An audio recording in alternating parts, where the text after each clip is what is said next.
Aç tarixin bax varaqla, oxu bir və bir maraqla. Günəş sönə dünya dağla, qəlbim yenə Qarabağla. Bu millətlə, bu torpaqla, enməz üç rəngli bayraqla. Səslənirəm böyük haqla, mən bu vətənə bağlıyam. Adım mənim iftixarım, sən mənim fəxrim, vüqarım. Dədəm Qorqud yadigarım, Azərbaycan, Azərbaycan. Adım mənim iftixarım, sən mənim fəxrim, vüqarım. Dədəm Qorqud yadigarım, Azərbaycan, Azərbaycan.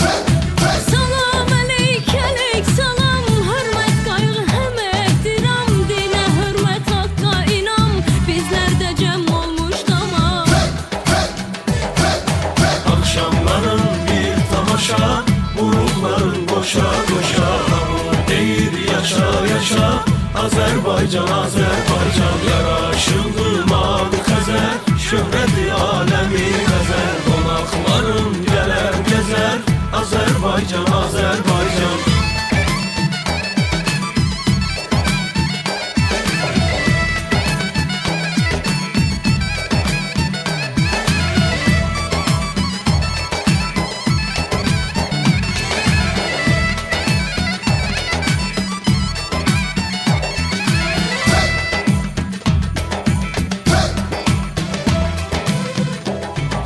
Dağlarda tonqal qalansın, haydi cəngi havalansın.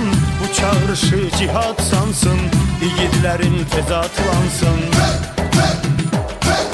Düşmənlərin parçalansın, evləri od tutub yansın. Qoy hamı bilsin, inansın, mən bu vətənə bağlıyam.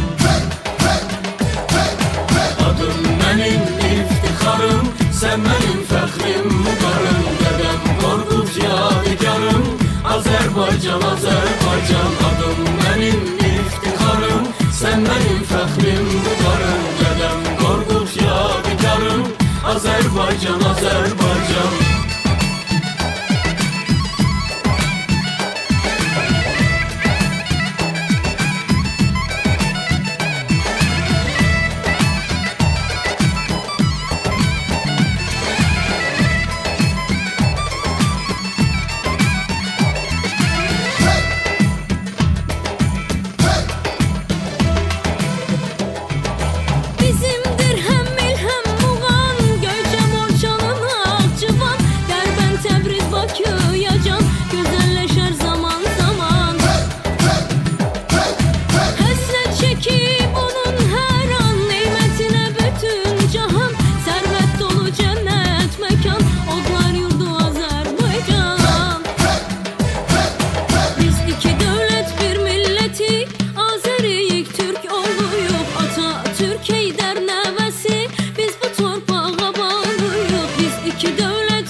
Sən mənim fəxrim, vüqarım. Dədəm Qorqud yadigarım, Azərbaycan, Azərbaycan. Adım mənim iftixarım, sən mənim fəxrim, vüqarım. Dədəm Qorqud yadigarım, Azərbaycan, Azərbaycan.